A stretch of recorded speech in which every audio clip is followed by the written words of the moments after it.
Painting with Menoth John is presented in Super Legitivision. Super Legitivision, the future of podcasting. It's .com.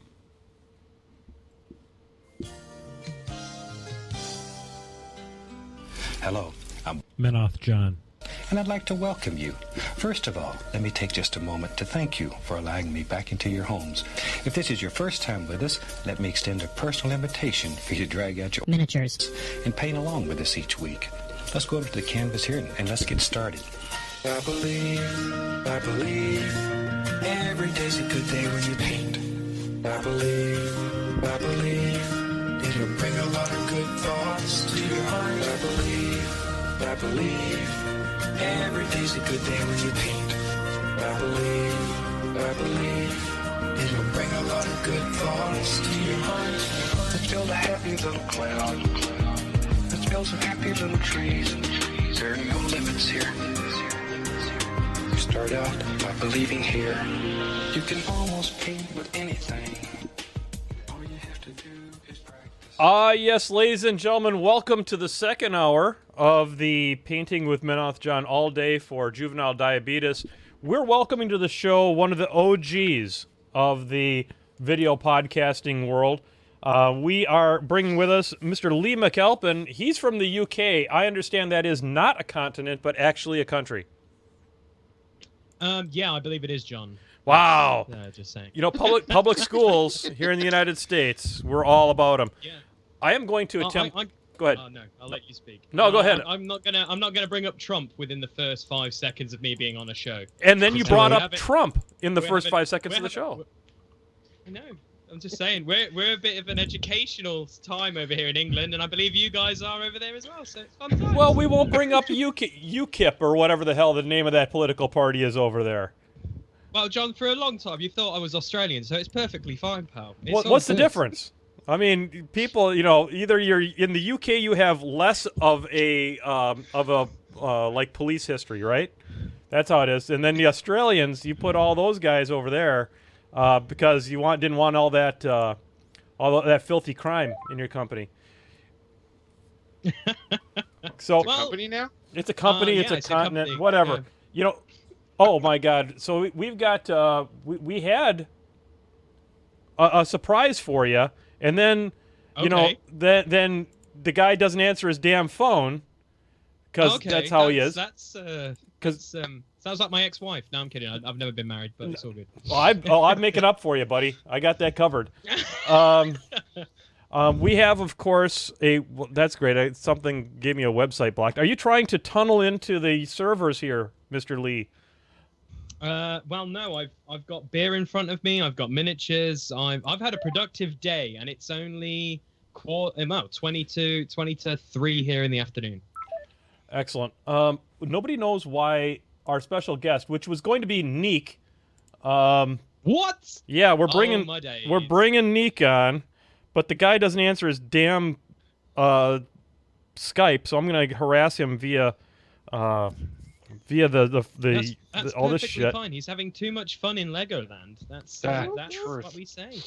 So He's living the dream. for those of you who may not know Lee like we know Lee, Lee, why don't you give us the Brushheads and those who are tuning in here some history on your on what you do and why they should know about you. Wow. So, hi, I'm Lee. I'm a producer of the Bleeped Up Productions on YouTube. And also I have a little podcast called Murder of Crows, a Khador-themed podcast on Hand Cannon Online. Back in the day, now this is going to be fun. We started with Marth, Niek, Tin Man XL, and a load of, and Blog, and a load of old people just getting together, talking about war games. And then life happened, and it's evolved into what I am today. A podcaster, a producer, and a ton of fun. I love it. And where we're at currently with our new version, it's kind of nice coming back to doing Murder of Crows because of Mark III, obviously. And also with the new cast we've got with Chris Young and Richard Beach, it's come full circle. It's fantastic. Guys seem to like the longer craziness of our podcast because they used to keep them short and sweet, with an hour, but the last two have been all but like 2.5 hours and 3 hours, and people are like, more, we want more. So it's a Wow. good time. It's a good time. It's it's a joy for everyone to enjoy it. I have to edit it, so it's perfectly fine with that. But it's enjoyable, and I recommend that you check it out if you are a Khador player. Holy or shit! If you just like anything. 2 to 3 hours. How can you? That's a lot of time, man. Well, with Mark III being the beautiful, controversial game that it is, we absolutely love it. Rich, me, and Chris. And we basically, the last 2 episodes where we basically introduced the podcast back again at SmogCon. John, I remember that you were there that one time. Indeed. And basically, that was the last time we ever going to see SmogCon, because obviously that's changing thanks to Privateer Press. Yep. And from then, we basically evolved into what we have today, which is we talked about lists for the first podcast, which was talking about levels of building. So like models you like, what you like the look of, and then effectively building it from there. And we have 4 levels. So it was kind of like a Mario kind of theme going for that. And then the previous episode, which we did, which a lot of people have really liked because it isn't really about Khador, that episode, but it's more about dice math and your changing of your thinking of when people keep saying, oh, I roll average dice. This is average, and average is like, there's no such thing as averages. It'll blow your mind. It's like when you first watched The Matrix, that's how amazing it was. Wow. And I thank Chris Young for that. Because literally, I've changed my whole terminology because of that beautiful co-host. What more can I say? Niek has completely decided to give us the slip. Okay, so folks, Niek lives in Denmark, so it literally could be anything from drugs to porn that is keeping us from speaking to him right now. Or both. Or both. Or Maybe both. Porn, drug porn. So. Drug porn. With clowns. Oh. There you Yikes. go. That just went to a very Wow. dark place all at once. What? Clowns aren't dark. The hell? Clowns are happy. Yeah, Okay. you're not from Who the doesn't Chicago. like to giggle and spritz water while they're having sex? You're not. You. I'm gonna. Well, What? there. That. It only took us an hour to go wow. completely off the rails. So you're not from the Chicago area, so you're not quite as afraid of clowns as those of us who lived through the John Wayne Gacy years. Wisconsin, we're good for a couple of things: beer and serial killers. And cheese. On the Don't side forget when the you drive cheese. in. Yeah, there's that. We got cheese too. Pay for the beer and cheese, leave for the serial killers. That's right. Oh. Oh, I know. It's only your first, second hour, and we're going strong. Yep, absolutely. So what are you working on today, Lee? I'm taking a break from my Khador because, painting red is a joy, especially currently with the Welsh Open that's coming up in Cardiff. I've painted pretty much both of my lists. I'm 2 models away from having 2 lists painted. But then I decided to build another list, and now I need to paint more minis. But I'm taking a break from it, so I'm going to be actually painting a cheeky little game called Frostgrave. Oh, yeah. I don't know if have you guys heard of it? Yes, we have. Of course we have. Yeah, I see Gonzo's doing the. I don't know if that's talking about his serial That's my killers and penis rape size. or whatever. But okay. All right. Effectively, yeah. It's basically think D20 Mordheim. It's freaking awesome. It's a ton of fun. So I'm painting my warband, and I made like the old witch in Frostgrave, although she summons demons, which is kind of not the old witch, but hey, demons. Not Yeah. the That's Grimkin. it. Now she summons Grimkin. Well, we're not going to open up that can of worms, are we? Oh, no, it's okay. I mean, we can talk about Grimkin. There's nothing that bad to talk about. No, not really. No. I do have some questions about Frostgrave. Go for it. Okay, go for it. Since, I've heard it on here, never seen it. I saw it at Adepticon, didn't get a chance to demo. Can you run down what it's basically like? Okay, think of it as no, because before I tuned in, I know you talked about Necromunda and Mordheim and stuff like that. Mhm. It basically plays very similar to that. It works off a D20 system, and effectively all the game is about is you guys finding treasure. So on the map, you'll have certain parts like treasure chests and stuff, and you're fighting to get treasure, because the whole deal of Frostgrave is that there was this amazing city that was all filled with magic and awesome shit, and then wizards lost their minds, and it effectively imploded and was buried. And now, after thousands and thousands of years, effectively things have started to pop up, and loads of warbands are basically going around going, hey, I want to have a cool cape, or I want to have that spell that makes me summon, a giant demon and stuff like that. And it's really cool.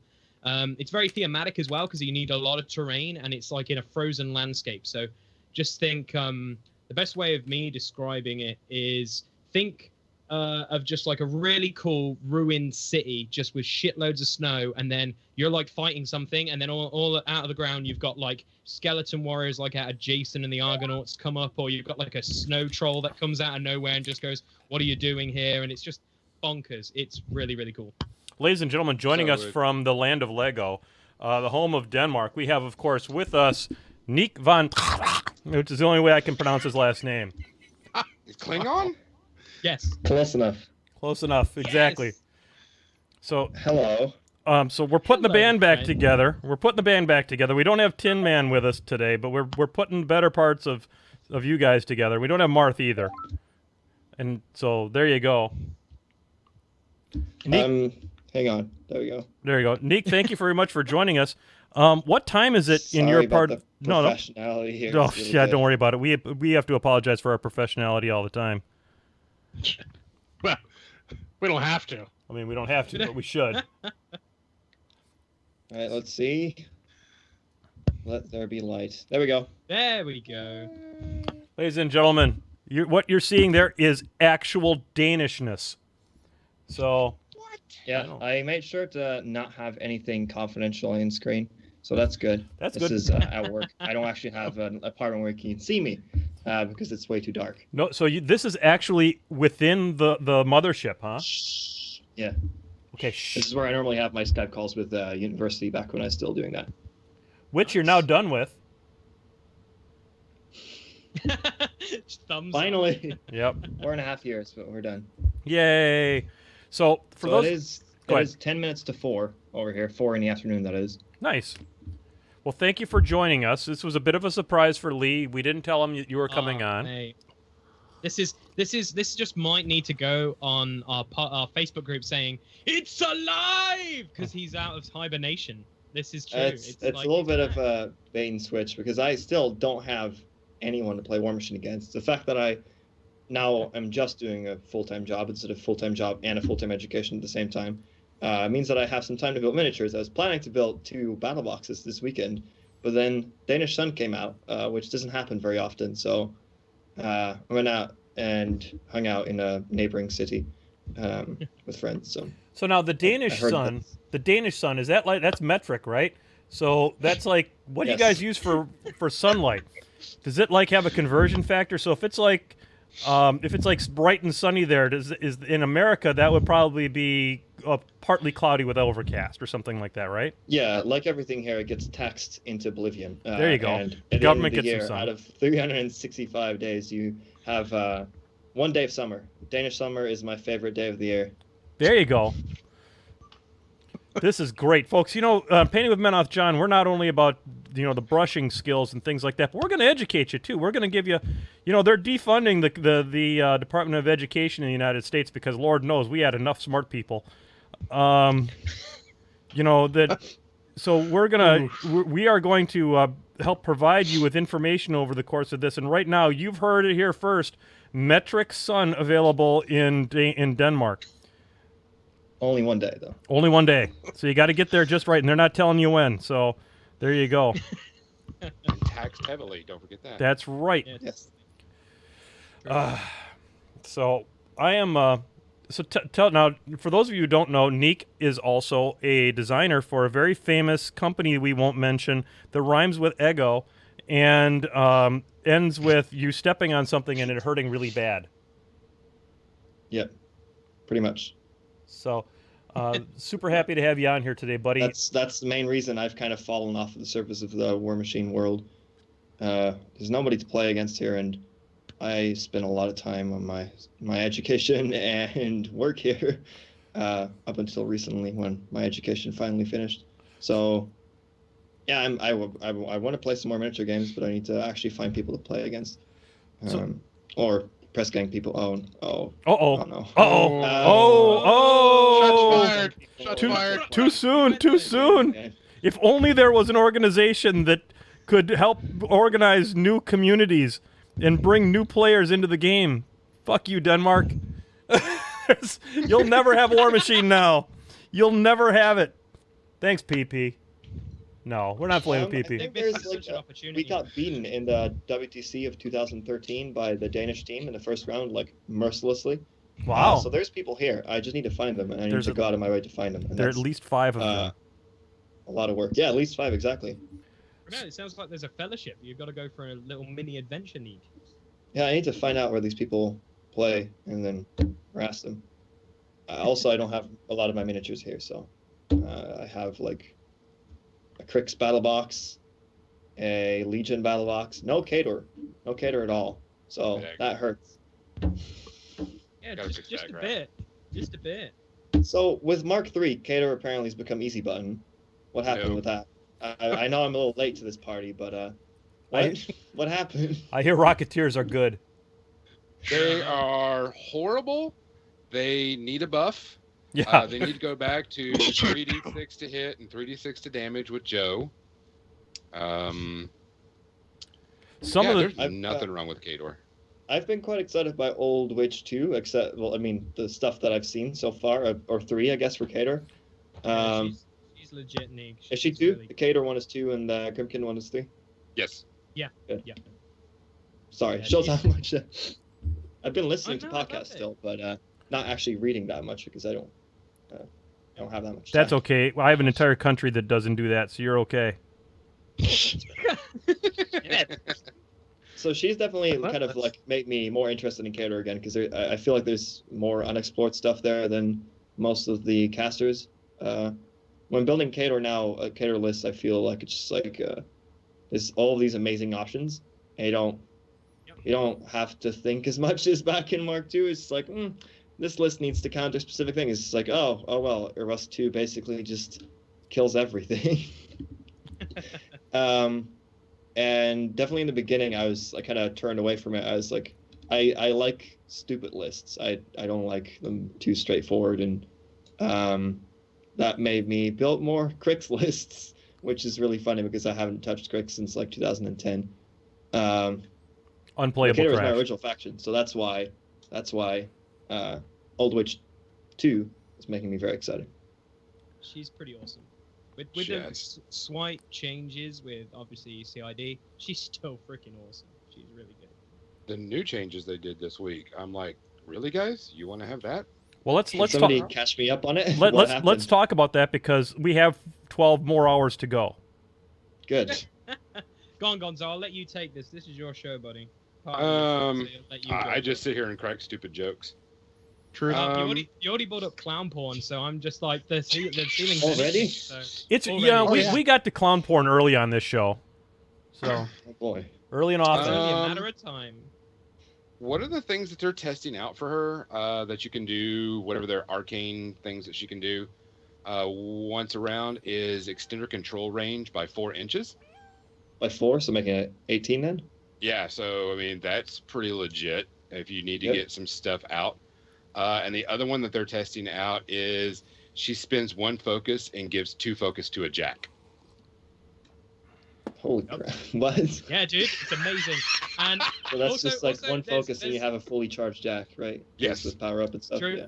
but Whatever. also, Nick, you have the joys of possibly having 1 focus boundless charge as well, Mhm. which Yep, is that is pretty cool. I believe, yeah, explosions of flavor and joy. Not gonna lie. Oh Let's my see, days. they increased her speed up by 1. So now She's she was at 7 6. then, or 6. right? Okay. She was 5, she went to 6. And then they increased the gun to 12 inches. Yeah, I'm excited to play this caster. But they've changed a little bit of the wording because people just used to just shoot, deviate, and it does an automatic point of damage. It used to do. So Right. So now Like you're the- gonna shoot your own dudes or something. You can still do that, right? That's still. no, fun. it's a sad thing. It's Well, you can can't still shoot. You can shoot your own You dudes. can't. You can't shoot your own. You can't charge your own dudes. That's one Right. thing I was really upset Okay. about. Yeah. It's like an I use unwritten that rule. a It's lot. like I want to charge you, but I can't charge my. Wait a minute. 2 years have passed. Yeah, we can't charge our own dudes. It's written in the laws of Iron Kingdoms now. You can't do that. I mean, I understand why it's done, but I don't understand why it wasn't done so much earlier, because it's so ingrained to my being playing this game since like mid Mark 1. I'm just like, yeah, no, I charge my own dude. That's just how I get this extra range. Oh, Butcher 3 tactics. Oh, the Yeah, entire Sorcerer one. the Sorcerer entire one faction of was- Protectorate. So with her, do you play the Theme Force or not? Because like sack pawning to Winterguard is pretty neat, but then Reinhold is also. So- yeah. Which So one? do you're I like the pick? king of segues, Niek. We were saving a perfect. topic until you came on the show. What's that cat? The cat is over here fucking with stuff.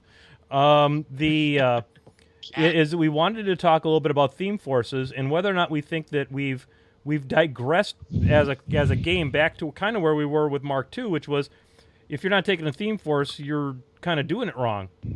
So John, Theme this force was your losing. idea. Yeah. Go ahead and lead this discussion. Well, we're having some talks in the Merc forums on Lorma Hordes, and basically the idea is that Kingmaker has started to hurt what people use. Because there have been lots of things like, oh, Hammer Dwarves, like, yeah, I like Hammer Dwarves, but I can't use them in Kingmaker, so I don't use them.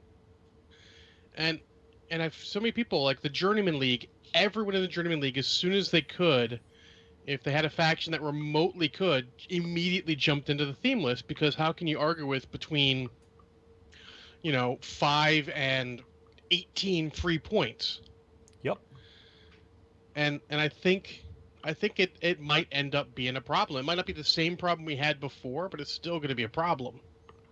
Yeah, I think it could. I think it could hurt list diversity. I mean, I wrote an article about this on PwMJ.com, and the topic of it really was the Thyra theme list that I had put together that plays 13 points over.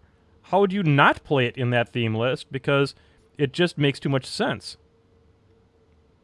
Didn't it take Mark II like 6 years to get to that point or whatever? I know, and we did Yes. it in 6 No, weeks. I'm joking. I'm No, not. I actually read your article. I read the ones you did for Lost Hemisphere as well, which were pretty interesting, to say the least. But I, again, as a person who hasn't played recently, I just listen to people talking about the game and look at cards occasionally when I have the time. There seems to be a quite significant difference in the theme forces back then and now, because firstly, the caster isn't set in stone. Right. So you will still have everybody playing theme forces, but at least everybody's playing different theme forces and different versions of different theme forces. Agreed. So I guess there's a big pro there. What I'm afraid of is that the list that I used to like to play had no thematic coherence at all, like a really stupid solo spam with Sorcerer 1 or something. Just like a ridiculous Jack list with Butcher 3. I guess that's still viable within the theme things, but I like doing things that would make no sense at all from a thematic point of view. And that seems harder now. You're actively shooting yourself in the foot at that point. I don't disagree. Gonzo? Yeah, because coming back from Adepticon, we were talking about that because, of course, the 2 new Khador theme lists came out. And all I did was sit there on the 13 hours and create like 15, 20 lists. Iron Fang with In advanced theme. move, was that it? Yeah, one of them is Iron Fangs get advanced move. 20 points, you get free solos. With counter charge? With count, just a little bit. I think I have, let's see, Great Bears, 2 Kovniks. Play And Great Bears, Gonzo? What's going on? Yeah, why would I play a Great Bear? I know, And then- we've got I know, I make this weird stuff up. And Malikov on the horse countercharging. Seek counter charge? Oh, jeez. Yes, and So then you imagine can counter his- charge. It's like full on Scaldy, like in Trollbloods, where you can keep him behind the Ulans and he just charges forwards and then charges And through his then Zoots. This things is go tactician. Yeah, and then if you crit, Warhead goes off. Yeah. I mean, and that one's really good. That's a good theme list. And I have a problem not taking it because it's a ton of free models, really good abilities for Khador, advanced move with Iron Fang Pikeman. Because I was telling them I was playing with Vlad 3 with it. So you have start out at 7 inches. They get the advanced move for 6. Then you cast dash, and then they move up 7 and reform for 3 in shield wall. So they're like 23 inches up on the board, turn 1. It's pretty Chill fun. ball. It's a thing. It's pretty good. Yeah, No, go for it. Say what you were going to say, Guns. no, go ahead. I was just gonna say it's legit. It is, yeah. We had a guy recently on our podcast ask, "Are they any good?" And then I believe his question was before he saw this theme list. And now, yeah, they're a thing. They always have been. Yeah. But yeah, it's bonkers. Bonkers. I mean, even if you take them, even if you sub them out and put the Black Dragons, you go to what, armor 26 possibly with strike off 2 under feet turn. Oh, right, yeah. Yeah. I normally read this stuff just before I wake up and before I go to bed, so it's always in a weird fever dreamish state. So it's like strike of 2 cards. Wait a second. Armor buff and Khador? What happened? Yeah. Yeah. Because we're always paranoid about when a new caster comes out, if he's going to be good or not, or if he's going to be balls horrible and you're just going to put it on the shelf. And when I got his card out and saw it, I was like, yeah, I could see my guy playing this guy in theme and out of theme. Because looking at all the upkeeps he has, I want Silas with him. Well, hells yeah. Because he's... All I want to do is play one game and win a tournament by him charging the caster under last stand. That's it. That's all I want to do. Kill the caster and win or lose under last stand. Khador is so weird. I don't think you guys hit quite hard enough. I know, eh? I think where we're at to jump in just before Gonzo loses his shit with Strakoff 2, because he's amazing. Like, holy shit, he's awesome. I think the thing is, the best thing about the game currently is, sure, you can play it in theme, but also playing without theme, it's really good. I think the game's at a point where you're still not seeing certain casters. Oh, you are actually. You're seeing certain lists being formed that everyone's playing in that army. But then you're going to tournaments and you're seeing people go like, "What the heck is this? What the hell is that?" People are still throwing out awesome greatness. Like, dare I say it, we're all waiting to see that Man of War theme list. It's only a couple of weeks away. I know Niek's already shaking his head. I see that. But mate, Don't get if your that hopes up. Hey, I'm allowed to get my hopes up because I could just Hang on, basically say, I apologize. Is there a 4th theme force in that book? No, there's Still? only... Because there's the Jack one, there's the Iron Fang one, there's the Grey Lord, the Wolf one, Fangs of the Wolf or whatever. Yep. Steel Legion and Jaws of the Wolf. Oh, yes. It's exciting. We're going to be getting I talked to Pagani over Adepticon and said, all I want is a Man of War theme list because of their cool models. Got a lot of things with them, and I just hope I get to use a ton of them. And Pagani goes like, you will. I just got my 3rd unit of shock troopers for $5. So I know, man. That's what I did. I bought all of them back in the day. Everyone was like, "Why the hell are you banning Man of War?" And I was like, "This will be a long-term investment." and even that guy, that smug-looking mother trucker with his cool scarf, he would agree that he threw me under the bus quite a bit for liking Man of War. I played the Shaky Hand of Halak, remember? That worked out well. It did. The shaky hand of Halak was a thing. Oh, memories. That was Arrest 2 before Arrest 2 was cool. Yeah. Oh wow, you hipster you. I Yeah, can't we're believe you so just hip went and there. cool. What can I say? It was great. But to get back Oh to your theme force point, so I think it's not like making too much difference from a net decking point of view, just like everybody taking lists off the internet, because in the end, there's so many different varieties already within the theme forces itself. What I do think is that it stifles people who like to think outside the box, and because thinking outside the box is directly like slapped on the fingers. Like, I want to play Rosh and Brian with my Sorcia list, and that will mean that I will not get like 15 extra points. Yeah. Yeah, I which- agree. I I'm mean, already if it was playing less something points- janky, and I'm not getting anything in return for it, basically. Go ahead, John. Yeah, I think if it was less points, more intangibles type of things you got from it, it might be a better comparison. But like some of them, it's just so hard not to get, like, in extreme cases, you can get 18 free points, and that's a lot. Yeah, it is. Yep. So it seems like key solos kind of make a difference for theme forces. Like with Striker 2, you want Hot Meal. What's his name? Oh yeah. but he's Gibbs. also amazing in Theme Force. Like Striker 2 is also fantastic in Theme Force, but you also want Gibbs. Like Old Witch 2, fantastic in Theme Force, but you want Reinhold. Yeah, it seems like these kind of key solos, especially mercs and kind of fringe characters that are not like normally part of Theme Forces, are definitely what currently breaks the mold still for me. Like if those weren't around, then I would definitely completely agree with you and say Theme Forces are always the way to go. True, but I think the power casters, you see Haley in Storm Division all the time because Yep. she don't care about none of that stuff. She gets a Squire, she's good, she don't care. And I think that's the high levels where they need to look at it, not, our jank level, because at our jank level, we'll play what we want to play. We don't care, So, but I think there's a place in competitive settings for jank. I think it's, well, there was at least back when I played. So I don't know how the current situation of that is, but I used to really enjoy bringing just absolute stupid jank to tournaments, and I'm not entirely sure if there is still a place for that. I agree because against your local guys, you can get away with being down some points, but Yeah. If you play top tier player in your meta, you can't give him an advantage like points over you because he's going to take that and multiply then to probably a fairly solid victory. Yeah, the jank that you have cooked at that point needs to be so incredibly strong that it makes up for all those lost points and then potentially some skill level. Yeah. But like if we just look at the points and ignore the skill level point part, then yeah, so you'll probably see stupid jank that I really enjoyed out of this game in a competitive setting. You will, yeah, it's just less likely to see that stuff.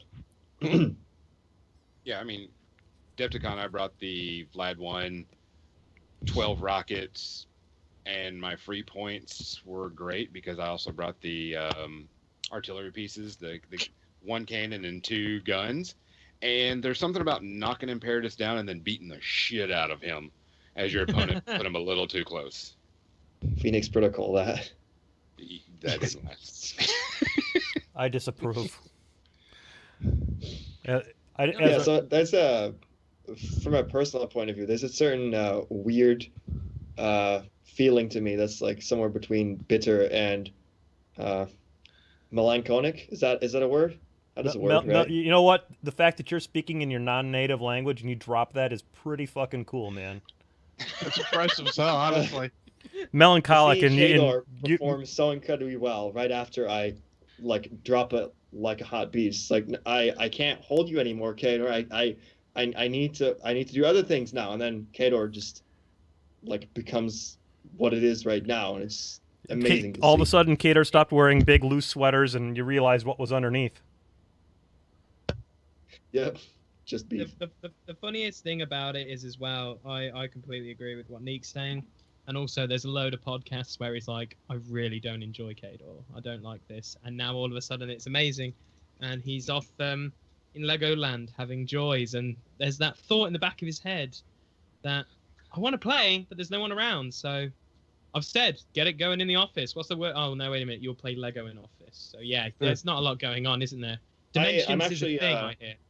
I am going to do some role-playing later today, so that's pretty cool. So I didn't get to do that back in the day, and now I have time for that, so that's kind of cool.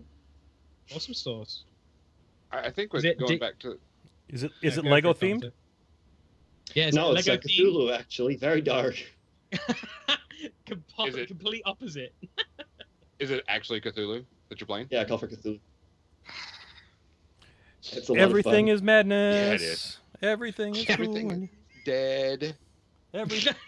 No, making my not third dead. character. Just I kind insane. of let my miniature gamer my competitive miniature gamer side shine through as I'm takes place in like 1920s, 1930s ish, and I'm a professional baseball player. I just grabbed a character sheet, which looked fun to me. That was pre-constructed for me because we just wanted to try it out, and now this character's been sticking around for like 4 adventures now, so that's kind of interesting. Yeah, I know. Just so you know, Lee, baseball is cricket that's not forever long. Just so you know. Yeah, but it's also still fucking boring as well. So it's all good like that. So it's fine. I was going to say, I can't argue with that. It's true. Truth. Like I think it's like the funniest thing is cricket and baseball, very similar, very boring. But if you go to a game, for some bizarre reason, everyone goes from going, "Oh, this game is shit and fucking boring," to "I had a pleasant, good time. It was great. It was fun." I'm like, It's like an wait a minute, did you walk? Yeah. Yeah, did you walk in and someone brainwashed you? It's still boring as balls. Like, what's going It's on? like playing Watch Machine. Now, when there's no action going on, you're chatting with your buddy. When there's action going on, you're paying attention. I know. It's like if I bring it up, Formula One and NASCAR, very Ugh. boring to watch. I don't care if everyone's like, "Oh, Oh, it's no. really exciting." Oh, I'm no. like, Quickly. no, it's not. Shut him down. So, There goes no. a viewer count. I'm just bringing back the old memories of John and me having arguments about NASCAR. And then we lost the memories. entire southern part of our viewership. Did you lose quite a fair few because of my loud Oh mouth, God, no! I was just saying that we started bad mouthing turning left. Yeah, exactly. Just don't turn left all day. What's the worst thing that? Oh yeah, you get lost. That's fine. So- Yeah, don't turn right. So, I'm mighty pleased with where Fiora's horse is headed here. I think it's turning out okay. What I can see on this tiny picture on my screen, it looks pretty good. Yeah, thank you. It's hard. We're only 2 hours in, and he's got the base. And what are you painting now? Shut up. What do you have painted, jackass? Crickets chirp. No, Niek, quickly going back. You're a baseball player. When I played that RPG, I was a retired thug hockey player. So all I Good. did, I was dumb as fuck because I kept getting into Yep. fights in hockey, and just basically Okay. everyone was like, "Are you okay?" And I was just kind of like, "I do well and stuff." I basically was a caveman, and I would just go insane, and no one would actually know I was insane because I would just stay the same. I would just constantly be like, "I So- think I'm okay here." After the first adventure, I think I had 3 mental disabilities. It was like, oops. It's such a cool RPG. It's So the competitive miniature gamer in me, we found like a little sarcophagus with protective runes engraved into it, or I think it was somewhere in like a book or something. And I was like, while everybody else was rolling library skill rolls and everything, and I have like the standard baseline library skill because I don't actually know how to read probably my character. So I went to the arts department of the university and had one of the woodworking students carve the runes that I found into my baseball bat, which resulted in us both having a seizure and spazzing on the ground for about 3 hours.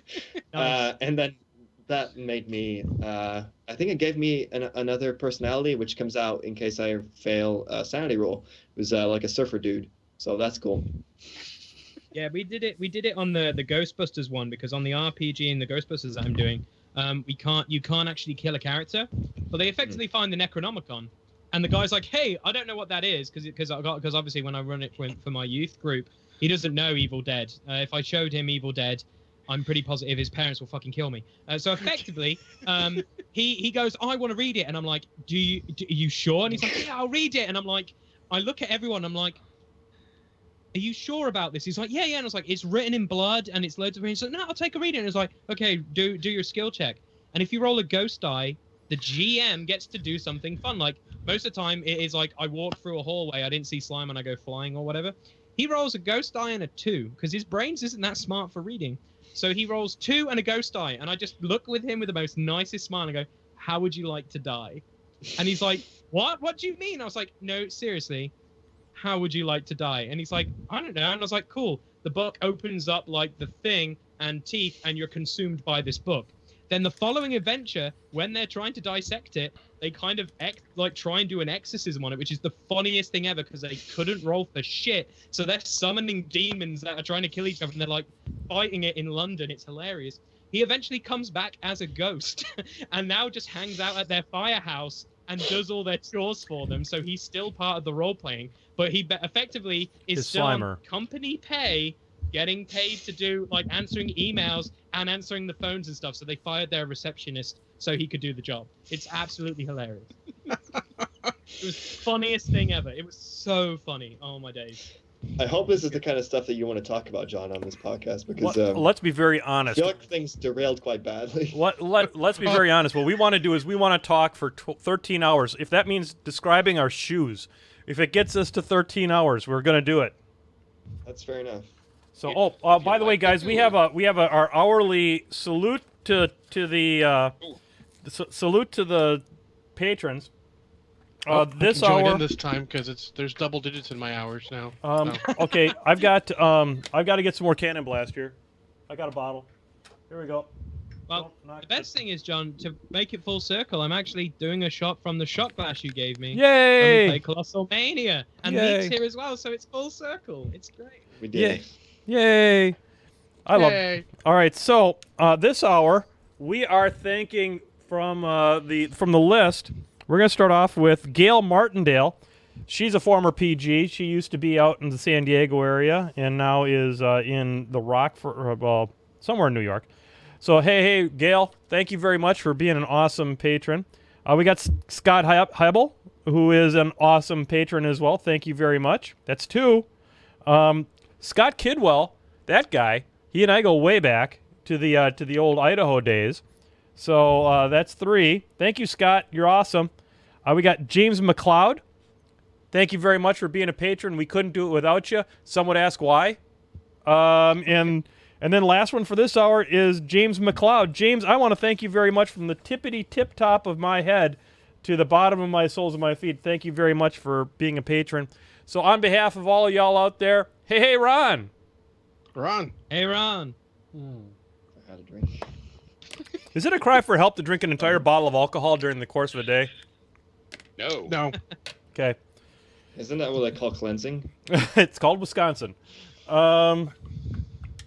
All right, so I'm I think continuing. Donzo was going to say something about Cthulhu, but if Go we ahead. want to go back to No, let's Oh, go. War Machine, that's No. Just a quick one. If you like Cthulhu, during my RPG session, I'm going to be talking about a game that is a Cthulhu-type-esque theme to it that is actually very, very good. that's cool. So, Like spoiler. the scariest thing about is I will be at my club playing a War Machine game, but I will definitely listen to that, Gonzo, because a lot of my friends are coming out the woodwork saying, I don't do miniature gaming, but I would love to do role-playing. And so far, I've done so many different things with them. Everyone's loving it, so Sweet. looking I've forward to got that. 10 games I'm going to be talking about, and only one of them is a D20 D&D-esque type game. Cool. Sweet. Wonderful. Speaking of role-playing games, John, I'm going to be sending you a bunch of files soon to put together into a giant podcast of our first session we recorded. Is this the Adventures of Sewer Bear? The Adventures of Sewer Bear, indeed. Nice. Oh, it's kind of long. I mean, it's like 5 hours long because we don't half-ass this shit. But I'll send that to him so he can put it together, and we'll start releasing it. It's gonna be a good time. We'll see how we're going. We can talk about how you want to release it and all that kind of good stuff. Because I think if we throw it out in a 5-hour chunk, people are going to have they may not listen all the way through, and we want people to experience all the love and care that is the Sewer Bear. Fair enough. We're able to split in 2. I got a couple natural breaking points, and if we think about that, we'll talk about it later. Yeah, It'll be for all sure. good. Talk about it. We have 13 hours to talk. We can't talk about it now. It's just not enough time. Yeah, No. absolutely. I mean, Exactly. We've What I got want to know is how many of these 13 hours are going to be the word 13 hours. it could be I about think that's 13 a hours drinking worth. game. Exactly. oh no, I choose Jesus. life. No. That's a good point. Thank you. It's a good move. I'm not gonna lie, John. I'm not gonna lie. I had one of my subscribers, because we've recently started doing a drunk podcast, said he couldn't remember after 40 minutes, so it was kind of educational. There you go. So he stopped doing the drinking game for our drunk podcast. You know that you've reached the edge when you ask a 13-year-old kid to be your son. So I'm just gonna put that out there. When you achieve that level, that kid's like 21 now, whatever.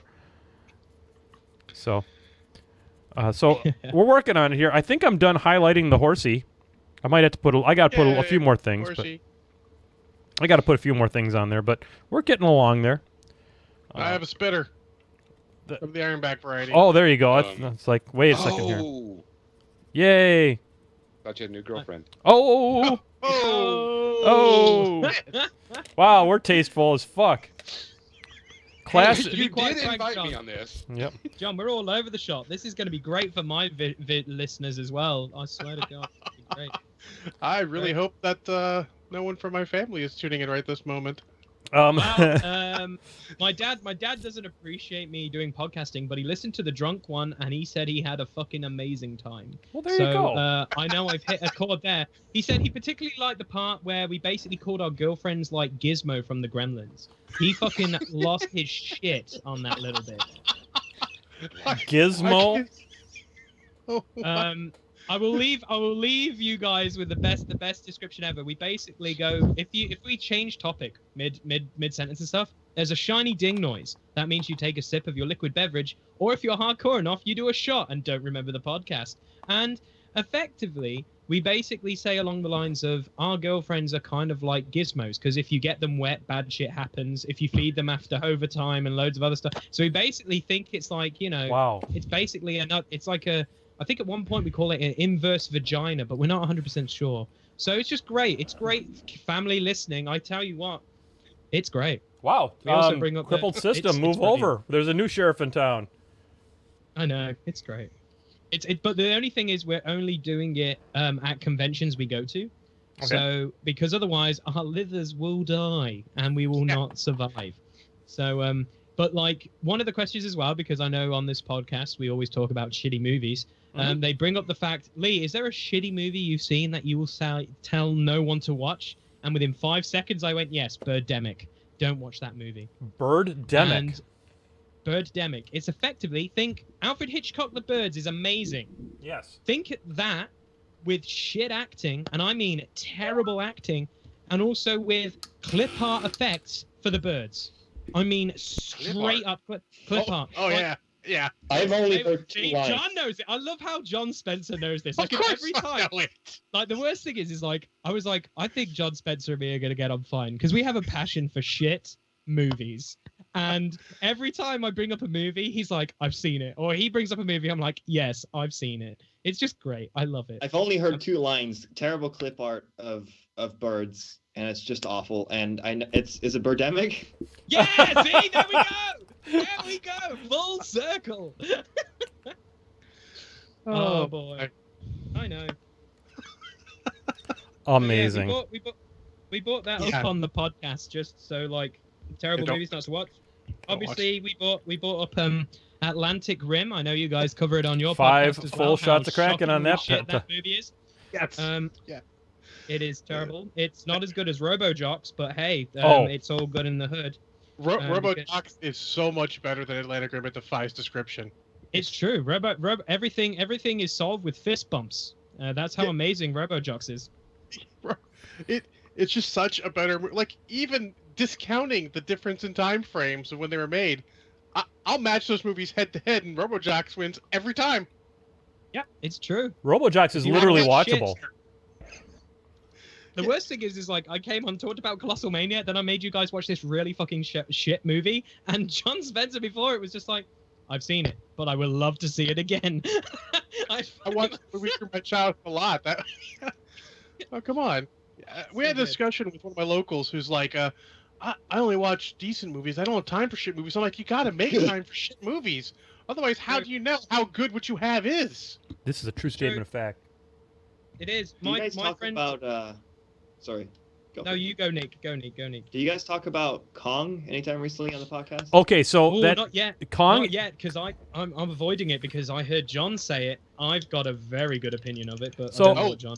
You I know, think it's time, John. Hit it. I think it is. I think that we need to. So let's talk a little bit about Kong Skull Island. I need to put down my What? model no, for this no, one. no, I mean the new one. That's what I'm Is that- talking Yeah, about. this That's is it. Skull This is the Island. new Yeah, one. All right. So let's talk about this. I have to give my full attention to this. I'm lifting this up. I here. know.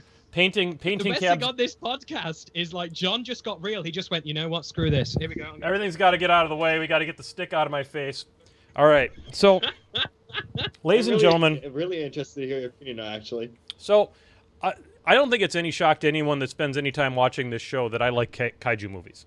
I don't think Oh, that. yeah. I mean, John, is that breaking any kind of knowledge loose on anyone? No, No, God, no. no, not even a little bit. I mean, kaiju movies and I grew up watching, the movies, the creature features on Channel 32 in Chicago. I'm giving some background here because what I'm about to do is I'm about to fillet this movie. Oh. So Come on, man. so let's talk. I'm excited to go toe to toe with Menoth John. I'm excited. All right, so I'm getting a beer. maybe I'm getting old, or maybe I am old. One of the two. Kitty. Thank you. So Kong Skull Island is not a reboot per se. It is a standalone Kong experience. It is a new movie, new story, the whole 9 yards. This is a kind of a reimagining of the Kong story.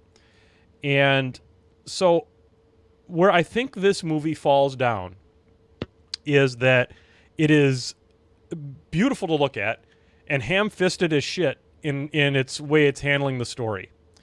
It is we have essentially it takes place in 1975 or 73 or some 1970, who cares. It's right after it's the beginning of the end of the Vietnam War, which I guess would put it around 73. And we introduce you to Samuel L. Jackson, who has no motherfucking snakes in any of his motherfucking helicopters in this movie. And he's not understanding necessarily what he's going to do after the war. So it gets one last gig for him and his boys gets offered to him, and it comes in the form of a group of people from a company called Monarch, who are monster hunters. Now, folks, I'm not going to go all spoilerific on this, okay? But here's the problem I've got. I like animals. I like animals a lot. I've got 2 cats. One of them is in the room here with me somewhere, probably destroying some. Oh, it's on top of over there. So we have a cat, and I have a dog, and you can establish who is going to. If you're going to make people's characters get killed, this movie decides to take a brick bat to your head and to show you why they should be killed. They just make them bad. And the way they do that is by killing defenseless creatures. I'm not okay with that in a movie. That's not why I go to see a movie. I don't need to see that. And it happens far too frequently in the first half of the movie. Then the second half of the movie happens. The second half of the movie is significantly better than the first half of the movie. The plot begins to start making a little more sense. They're done putting all the snidely whiplash mustaches on those that deserve it and who must die, and they have moved on to a very likable character, and I can't remember the actor's name. It's the guy from Step Brothers and from Talladega Nights, the curly-haired guy. The one who was also in Days of Thunder. Yes. He's in Guardians of the Galaxy too, right? Yes. John Definitely. C. Reilly? Yeah, I think it's John C. Reilly. John C. Reilly. Yeah. John C. He comes in, he steals the show. Right from underneath Tom. I think he has my favorite line in the movie. He does have Yes. my Are we doing favorite spoilers? best Because line that in the line movie. is We can do one. We can do one line. So they summarize to him what happened in the time that he's gone from society. Yeah. And they tell him, "We put a man on the moon," and he responds with, "You put a man on the moon? What, do you just leave him there? What does he eat?" I was baffled. Yes. That line, Yes. that delivery was amazing. Spot on. I love that character Spot so on. much.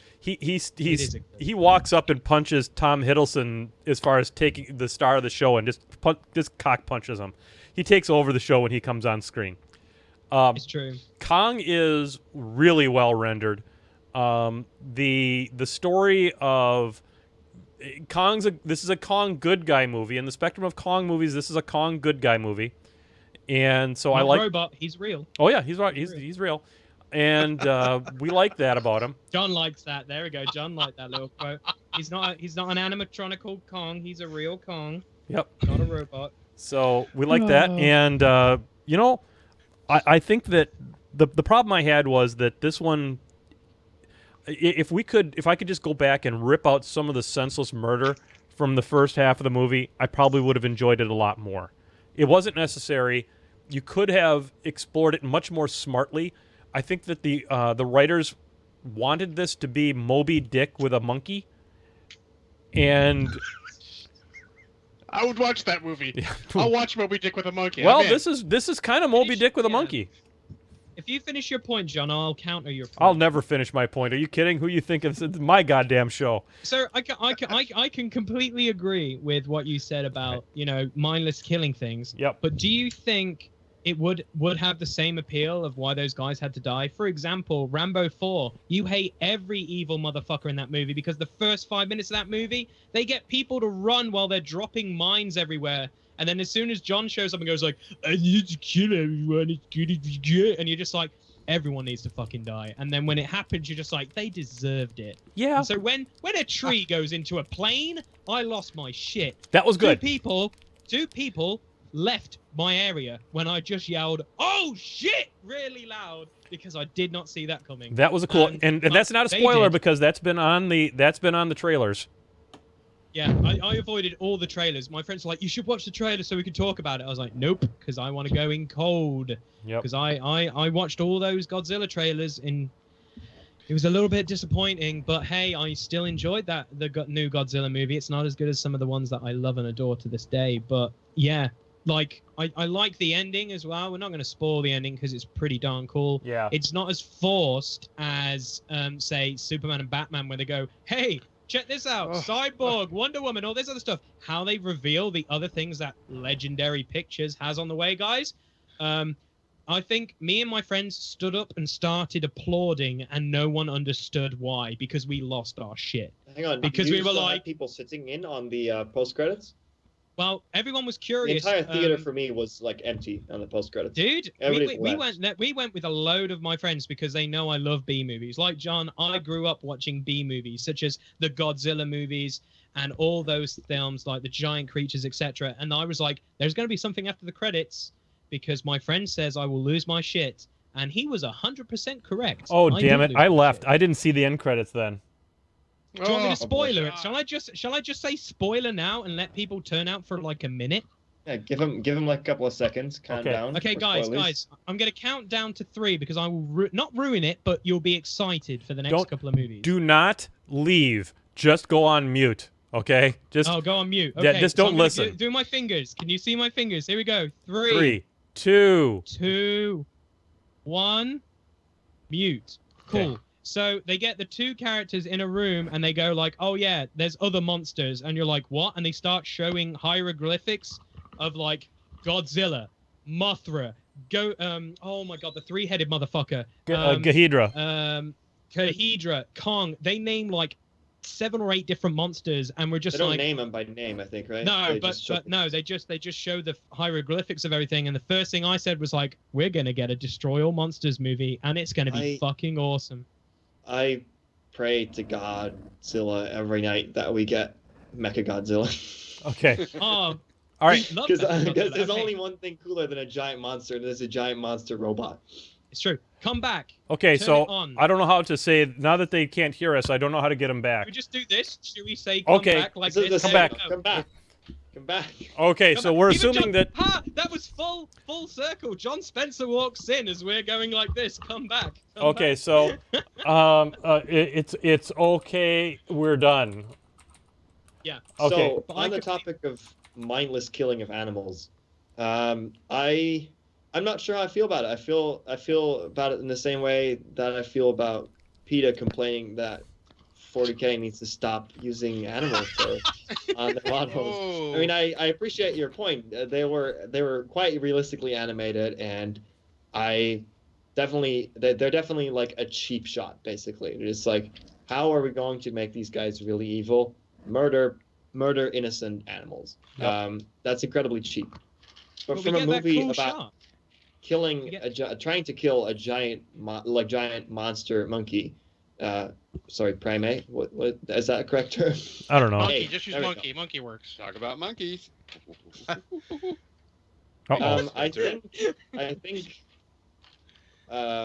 it may be a little bit of too much sympathy for CG animals at that point. I'm not saying go outside and punch a deer, but actually, if you do, you will lose that fight. You will lose that fight. Yeah, there's no joke, yo.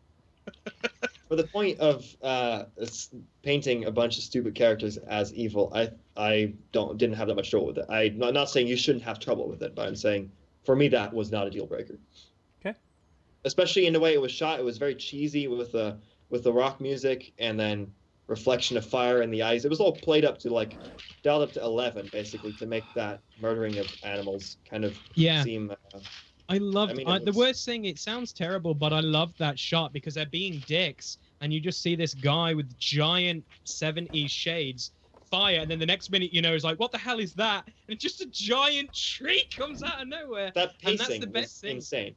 It is. It's so smart. Like, the best thing about this movie, which I was really like surprised by, was they kept building up this other monster, and then when it shows up, you're kind of like, oh shit, that's pretty cool. Because I think that sometimes in trailers as well, like before movies, you can ruin movies. Dare I say it? Because I love comics. I was really disappointed when Superman and Batman decided to just show Doomsday halfway through the trailer. If that was not shown, I would have lost my... I remember when I read the first comic when Doomsday just casually shows up, and I was like, this guy's amazing. And he keeps coming back because he evolves from every time you kill him, but they just straight up kill him. So I'm just kind of like, oh, that's a kind of disappointment. But hey, I'm worried this year. I'm really worried this year because I've tried to defend DC movies, and I still do to this day. You're a brave but man. my two favorites are coming out this year. Wonder Woman looks okay, but remember what trailers do. They make a movie look great, and it's shit. And then my homeboy Aquaman's getting a movie, but I'm worried. I am he's very getting his worried. own movie. Well, I'm worried, Niek. He's showing up in Justice League. Yeah, he's in Justice League quite a bit. Yeah, but he doesn't get his own movie, right? Oh yeah, eventually. It's not going to be an Aquaman standalone thing. Theoretically, this Yeah. could all Right. if these movies are destroyed critically, they could ruin their entire plans. Well, as long as they make a lot of just like a crap load of money, like they continue to do, I think nothing is stopping them from keep making these movies. So, as much as all these movies are awful, and I mean, are perceived as awful, I must say I was not a fan of Batman vs Superman. Did you see the extended edition? I did. I actually only watched the watchable. I only watched the extended one, which made me question how bad the original was because. It's an extra shot of crack and worse. A full shot, huh? That much. Yeah. Yes. Full shot. I'm even going to agree with you. Yeah. It's like they had so many ideas. I basically say it's a movie with moments, and it reminds me a lot of Zack Spider-Man. It reminds me a lot of Spider-Man 3. Like, you're coming off 2, which Spider-Man 2 is one of the best like comic book movies of all time. I will fight you if you think you're wrong. I But agree. I think the thing is we've got this cool idea. Now let's just see what we want. And they just threw it out to like their studio, and they're like, oh, we need to add this, we need to have this, we need to have this, we need to have this, and it becomes a clusterfuck of stupidity. Like, Spider-Man 3 is terrible, but holy cow, if you rewatch some of the fight scenes with Sandman, holy cow, that's amazing. And it's so frustrating. Like, I think me and my friends did a re-edit of it, and we wanted to say how the movie ends is how when the symbiote crawls on Spidey, and then you have the famous shot of how he's Spidey on the outside, and then in the mirror there's Black Spidey, and we were like, fade to black, that's the credits. That's like, so you can have Spidey 4. That's like Eminem. You know, on the inside. He's chocolate on the inside. I know, mate. But I think as much as I like to rail on this movie, because I've really become fond of railing on movies. I guess that's a very negative trait to have, but I really like ripping into movies. I think Batman vs Superman has had its fill of being ripped into. Maybe I don't. It's true. I can go on for ages about how much I hate that movie. There's only one scene that absolutely totally deserves the ripping. Only one part of the movie that's like, scene, because I was just God gonna bring that damn up. it, yes. What That's it. scene? Say that again. Martha. Why did you say that name? The Martha scene. Oh my It's like God. you have this I entire know. build-up Yeah. of giant merchandising character Batman versus even bigger merchandising character Superman. Some of the biggest characters in comic book history, and you have them fight, and you have it resolved by figuring out that their mothers have the same name. It's like Batman was this close to murdering fucking Superman. It's like he's dead. I don't know. Like, I think that much. It would have taken that much. He's dead. He's dead. He's dead. He's dead. He's dead. And it's like, no, We're just gonna throw in a stupid character trait that nobody cares about, and whatever. I shouldn't start because I can't stop as soon as I start ripping into this movie. I think cannot. one of the most unforgotten scenes is how Superman is a dick to his neighbors. You know, Lois Lane's having a bath and he just fucking steps in the bath and the water goes everywhere. Think of your fucking flatmates underneath you, Superman. What a dick. He grew up on a farm. Seriously. He doesn't think about that. Yeah, he just he doesn't know shit. No, okay, we'll move on. I love to defend that movie, but it's just a movie of moments for me. It's like Suicide Squad. It's really interesting until the last 15 minutes when they go, oh yeah, we need to go underwater. Oh, we've got that. We need a guy who sets oh yeah, we got a guy who sets stuff on fire. It's just kind of like, really? That's so terrible. I've not watched Suicide Squad. After Batman versus Superman, I was like, meh. I don't think I'm going to spend my time I don't on this. think that Suicide Squad's as bad as people say it is. No. Oh, John, the last scene after the credits is like an abomination. It should never have happened. As in, Bruce Wayne will never sit down with Amanda Waller. He will break into her house and steal her shit, don't get me wrong, but he'll never sit down and have a conversation. Ever. I think the thing that upsets me the most about this movie is its tone. It's like it's trying so hard to be edgy and cool, and that's, I think, mostly embodied within the Joker design. And I don't even care about the Joker. I don't even care about DC Comics, but I feel like as the Joker being such an icon, like that is such a shame, and it's such a weird direction to take it. The perfect description of what I hate so much about it is, if I don't know, Film Cow, the guy who did Charlie the Unicorn, the Splash animations, and Llamas with Hats. He did a short skit on the Jared Leto Joker before all the tattoos, going to the tattoo parlor and describing to the tattoo parlor what he wants from his new look, and it's amazing. It's great. It describes everything I deeply hate about the tone of the material of the movie that I've seen. So again, I haven't seen it, so I can't rail on it, but that is one of the main reasons why I would not watch it. I have to admit, though, the one thing I will say more than anything is the marketing of this movie was really clever. I think some of the trailers were possibly the best trailers I've seen in a very long time for a movie, which is really, really clever. It just falls short. I like the music. I didn't like it when it showed parts of the movie. Oh, it's super. The soundtrack's a banging soundtrack. That's like the worst thing about certain movies is just like, yeah, the movie's not great, but it did give us that soundtrack. But it's like, oh, Guardians of the Galaxy turned out to be really good. Let's just do that again, I guess, but without characters. The funniest thing is if you look at like, yeah, exactly. It's like, look at Guardians of the Galaxy, how everyone bums that. Guardians of the Galaxy wasn't good because it had a slew of pop songs in it. It was good because it was, at that point, breaking the mold. So again, break the mold in a new way. Don't go making stupid shit with. It's just bonkers. A movie about a talking tree, a talking raccoon, and loads of other weird shit. You would honestly, like, looking in on it, you're like, how the hell should that work? Like, dare I bring it up because Niek works for them now. When they first announced the Lego movie, everyone was like, what the hell? How can you make a movie out of Lego? A year after it came out. Exactly. I went and saw it and I was like, okay, this is going to be good. And it's amazing. Like, Lego Batman's just come out. It's been out for a while now. I love that movie, but it doesn't have the same impact for me like Lego the movie did because it does a lot of things very similar. Trust me, the first song of like Lego Batman is amazing. It's so funny and brilliant. But it's like it falls short of what the Lego movie was because everyone knows the Lego movie is awesome. But when you go see Lego Batman, there's some amazing awesomeness. Don't get me wrong, but it just doesn't have the same impact as it originally had when it came out as a Lego movie. I agree with that statement. It's an interesting subject to bring up. I watched it here with the people, and it was pretty sweet.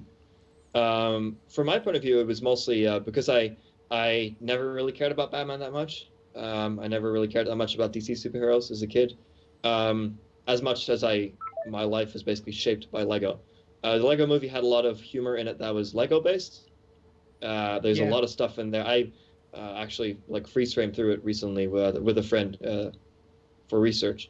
And we freeze frame through everything and we made sure to catch on everything. There's so many different layers of Lego fandom jokes in there that at some point you're just like, this is insane. This is the best thing ever. Yeah. And I feel like the same thing could be done if you're a massive Batman fan. So I don't know people who have that same love for Batman as I have for Lego, if they perceive that movie in the same way. That was good. Because I still liked it, but it didn't have that like emotional pull for me. That kind of that Lego in humor kind of direction that the Lego movie had for me. I still liked it a lot. It was very fun. Yeah. It was a good movie. So we're having. And that all came from John's conversation with Kong. That's hilarious. Yeah, that's good. This is how we fill time, guys. Which came from Robot Jocks. Right. Yeah. Yeah, you can do. So we lost John Spencer for a while. I think he is. I think he's having a little bit of a Skype problem. Hopefully he'll let us know when he's got. I think he probably will reboot his computer or something like that, and then we'll try to bring him back on. So. While we're talking about DC movies and the current trend of how DC movies are kind of going to crap, I know a lot of people that will murder people if Wonder Woman turns out to be shit, because this is like the first, people are so passionate about Wonder Woman. I have one lady, my massage therapist, she has a Wonder Woman tattoo on her almost her entire back. I mean, all this stuff, and she's been a Wonder Woman fan since she was a kid, because she liked it that Wonder Woman's not this tiny little petite superhero with big boobs type thing. She's a, an Amazonian type thing, and that's who she is. And she's scared that they're gonna fuck up Wonder Woman.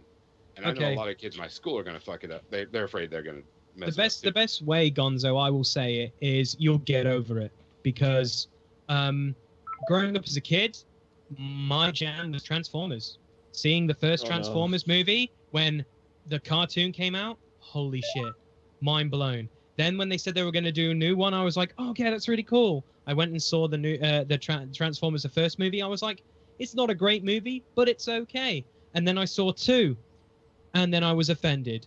And then I saw 3 and was like, okay, this is pretty cool. It's got some cool moments, but it's still not great. And then I saw 4, and then I just was like, fuck this. Seriously. Well, this is supposed to be...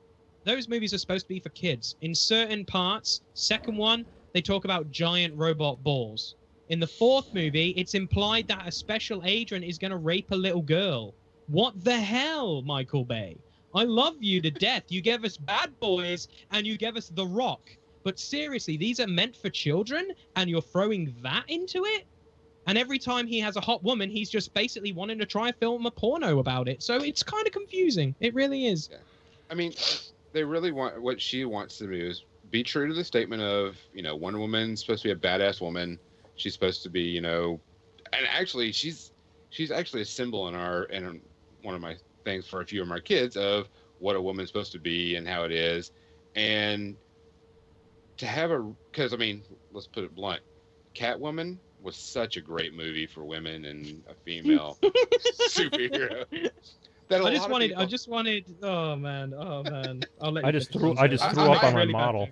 I hope that's really good, because Wonder Woman is such a great character, and it's done properly. I guess is the best way to put it. Yeah. I don't think it's going to be perfect. I don't expect it to be. I just hope they stay true to it. Yeah. So how do you feel about her depiction in Batman vs Superman then? Because she steals the show. She's the best thing of that movie. Yeah. Really? She's the best thing of that movie. She's the best thing of that movie. I feel like the action scenes with her are fantastic, but from a character point of view, I just don't see it being that great. I think more could have been done there. I think if they would have brought the Wonder Woman movie out first, and then did the Batman vs Superman movie, it may have been better. Yeah, it's absurd that we're getting into mashup movies before having all the characters involved in a mashup have their own thing first. That's just weird to me. But I think that's the funniest thing I think some people forget sometimes is everyone's like, DC are behind Marvel. Yeah, sure. But can you remember when Marvel was shit before, they were amazing? Have you seen Daredevil? Have you seen the original Captain America movies and the Fantastic Four fucks? And also the best one, which is not Marvel at all, but the Japanese Spider-Man is the best thing ever. Hang on, seriously? Is that the one that appears in Spider-Verse as well, who has a giant mech? Yes. Is that the Japanese Spider-Man that we're talking about? Of course it is. Dude, and there's some of the fight sequences. I still need to read Spider-Verse. I really want to read Spider-Verse because it's exactly like my type of really janky humor. It's a good read. It's dark, obviously, but there's like that concept of so many different Spider-Man. It's funny to me. Yeah, I don't know. I think a lot of people, like, for me personally, like, if it was me, I would do what Marvel's doing now and do a lot of the DC stuff as a Netflix series. Like DC, Flash, really cool. Arrow, I don't debatable. understand why they're not interlinked. That's the craziest What- thing to me. But then again, if you're watching Flash recently, that show's becoming stupid. It's just kind of frustrating because it's kind of like, who makes the business decisions? Because who would not want to see some of the great DC characters as separate stuff? Like the DC animation are knocking it out the park, except for the Killing Joke. It's really, really good stuff. Like, I saw Gonzo's eyes roll back. There we go. I got him on that one. Some of their Only heard stuff is stories about fucking Killing cool. Joke. It's so cool. Like, my Yeah. personal favorite one of DC animation, which it came out a few years back, and it was like an alternative Justice League. You had Man-Bat as Batman, and he would kill people. And, like, the police are like, you can't kill people. And he's like, you're going to stop me? And he's like, no. And he's like, good. And just flies off, and you're like, fuck yeah, I want to see this. And it's just so cool seeing all these other characters and different stuff. And I don't know what it is. There's so, like, I think you live up to hype and it fails. Like, the one thing that scares a lot of people, I think, this year, film-wise, is that they're putting out other franchises, or should we say other films that are perfect on their own, and just adding stuff to it. For example, Blade Runner. We all love Blade Runner. Blade Runner has molded science fiction and a load of cool stuff. They're doing a new movie. It looks pretty awesome, but if that bombs, people are going to be upset. Alien Covenant, a huge one. Everyone loves the Alien series, and if you like Prometheus, you either love it or hate it. It's scary. Like, when you go into movies nowadays, you're just like, I pray it's good. I pray to God it's good. And then if it's terrible, you're just like, okay. Now, I know my friends are going to rip the shit out of me, but I enjoyed that movie. But you're entitled to your own opinion. I think no one's wrong. Like, everyone rips me for saying, I think Batman versus Superman is a moment movie. It's not perfect. But who the hell doesn't want to see, like, Wonder Woman, Batman, and Superman fight Doomsday in such an epic, cool way? That's like the comics I grew up reading. Like, seeing them all fighting on the screen together is cool. And pray to God the Justice League will be cool. And it's just, you know, I think there's so much hype about stuff. And sometimes it doesn't live up to it. Like, yeah, it's something like Life, for example. I recently watched Life. That is I thought basically you meant life in Alien. general. Oh, Life in general, yeah. No, the movie Life Doesn't lead up to the is hype. really Don't believe the hype. cool. Life is really cool, but it basically, when you go in, you're just like, this feels like Alien, but the actual organism that's in it is badass. It's really cool and different. And some of the scenes will shock you. Not gonna lie. It's worth Good. watching, though. I haven't seen it It's yet, true. and I've been waiting, and I was like, I hope it's not. It's very alien-y. You can tell by the trailers, Gonzo. Yeah. But oh my days, there are some scenes where you'll either be like, yeah, or be like, because you don't see it come. Usually it's like, fuck Seriously. yeah! Yeah, it's the best way of describing it to me is like Ash versus the Evil Dead. There's some stuff like, hey, how's it going? And then you go like, oh. Like, there's a scene in season 2. Oh, I had to just pause and leave my apartment for a good 30 minutes. It was rough as hell, but it was good. But See, yeah, and I enjoy movies that, and it's not shock value. It's movies that put you on your toes. Because I mean, like crime dramas, I'll sit there and go, "It's this guy, this guy, this guy." In the first minute, everybody's like, "Screw you, Gonzo," and I go, "That's because that's how predictable most TV shows are nowadays." And when a show does something that's off the wall or does something crazy, I'm like, "Yes, I want to be thrown off my kilter for it." yeah, that's why I think certain movies are very like. I think a lot of movies are very amazing. Like, for example, RoboCop, first one. Within the first 20 minutes, the main character gets butchered. And I mean, not just like, oh, he's dead. I mean, like, his arm's blown off.